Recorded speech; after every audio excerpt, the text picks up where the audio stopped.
Hi, everyone, and welcome to another episode of Grow Your Wealth, a series brought to you by BQ Prime and powered by Grow, the investing platform that's easy, fast, and transparent when it comes to investing.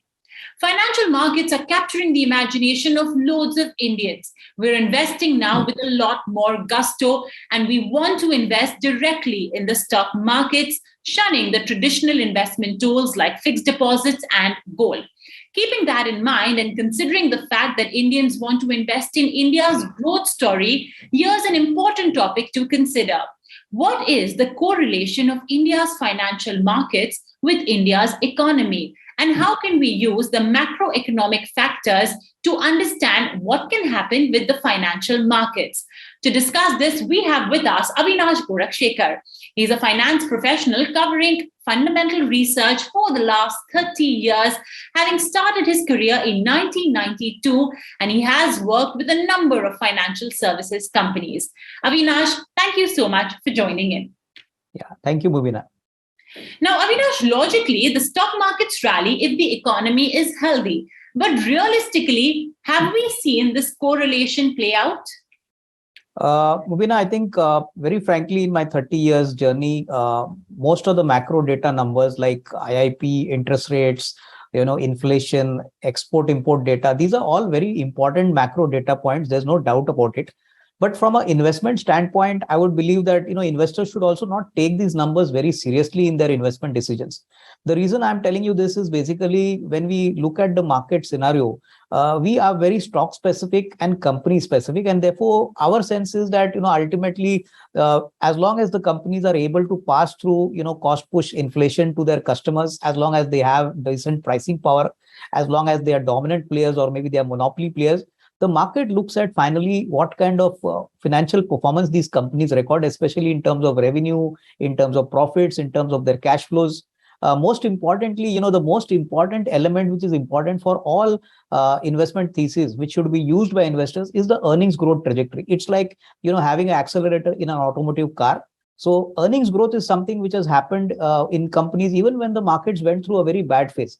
Just to give you a simple example, in 2008, during the financial crisis, there were many companies which actually were beaten down very badly, but they still delivered a huge amount of wealth creation for investors, for those who had actually purchased those securities in those difficult years. The point which is to be important is that macro numbers definitely impact the short-term, kind of sentiment of the market, like what now inflation is doing. But over the longer term, these variables actually lose their relevance, and the market again focuses on growth and stock-specific kind of factors. So I would believe that investors should not needlessly worry on economic factors like inflation is going up, or the foreign exchange reserves of the country are depleting very fast. These are very normal things which happen on a day-to-day basis, on which there is nobody who can say that he has got some control. So it's better to always do something where you can control the the variables from your side, and which actually in the investment thesis is very important. And quite frankly, on a very lighter note, economists have never been smart investors, Mubina. So I think, you have to listen to them, but you should not behave in the way economists think. Think like a growth investor and think long term. And I think, even in an adverse situation, even with despite bad economic data points, I think there is a very strong chance that an investor can build a very solid long-term kind of portfolio. So I understand, Avinash, that one must concentrate on the micro factors, as we call them. Look at businesses, look at stocks, etc. But how would you explain the anomalies that we usually witness? Just as the most popular example goes, between the April to June 2020 quarter, we saw the GDP tank by more than 20%, but our own stock markets rallied by 20%. So just for the overall understanding of investors, how would you explain this kind of anomaly? Yeah, I think another interesting question by you, Mubina. See, let me tell you, when the initial COVID announcement came in, and for the first time, the Prime Minister announced the lockdown, where all of us were, not able to go to our offices, to our place of work. I think the markets collapsed because they thought that that is the end of existence on this planet. And I think that fear made everybody sell out. But gradually the market realized that this 20 to 23% drop in our GDP was largely because of a global event, that is COVID, which happened even in other international countries. It was not something which was only related to India. So what happened in India possibly happened in the US, it happened in Europe, it happened across the globe. And since it was a one-time factor, the market started realizing very soon that this is a one-time event. It will not happen again. And that was the point which I mentioned to you earlier also, that we will never be able to see the Nifty again at 7,500, which was a once in a life kind of time opportunity.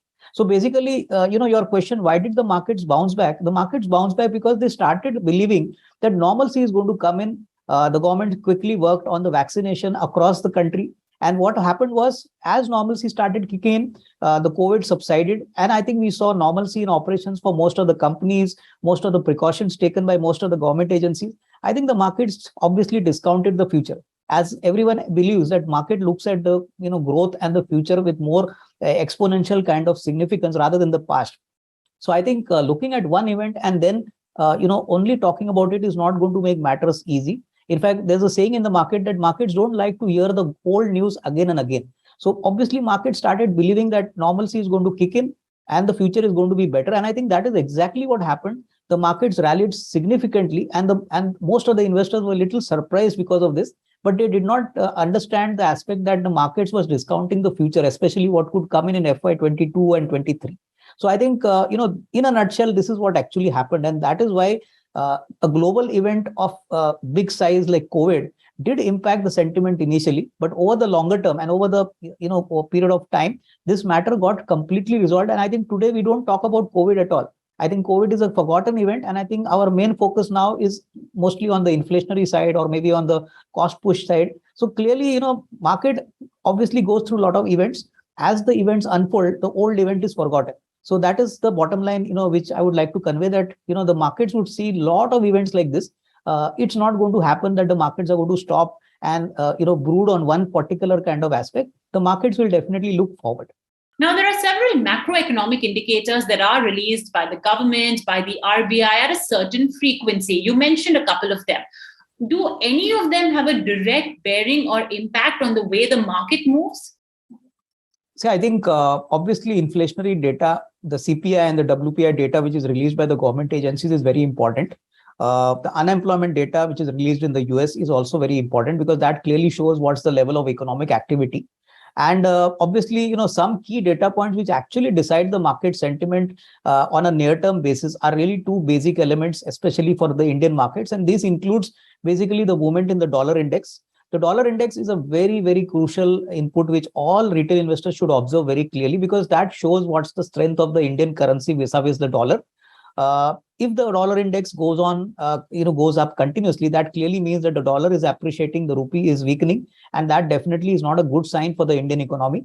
On the other hand, vice versa, it's a good aspect because the rupee hardens and the dollar weakens.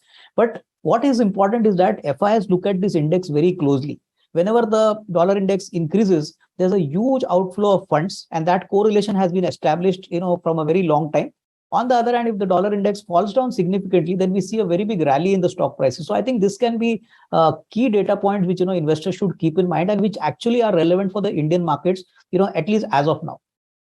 Avinash, is it a good idea for investors to time their investments or base their investing strategies based on the macros of the country, or some of the factors that you mentioned like IIP, CPI, etc.? See, I think clearly, timing the markets is a very difficult task. And I think it's very difficult to believe that an investor can time his investments always properly. Sometimes the investor may be lucky that he may be able to time his investments perfectly. But I think rather than, timing the investments, the old rule, which all of us know, is how much time you spend in the market.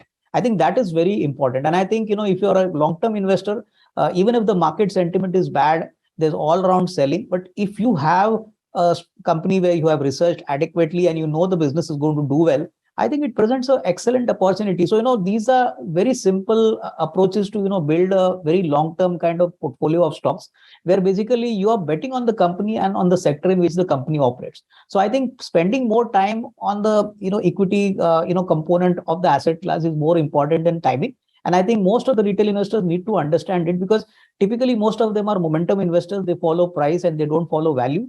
What is important is the value aspect, Mubina, and which I think, gets, factored into the stock price over a period of time. So longer term, I think, timing is not important, but time spent in the market, and especially in growing reputed companies. If you do that, then I think, your investment journey can be very profitable. So after thorough research, if you have conviction on the performance of a stock, be patient and employ and deploy a lot of discipline. And then, of course, timing the market based on macros is something that's inconsequential. Avinash, this definitely was a very fruitful and a very informative session. Thank you so much for joining in. Yeah, thank you. And with that, we've come to the end of yet another episode of Grow Your Wealth. Thank you so much for watching.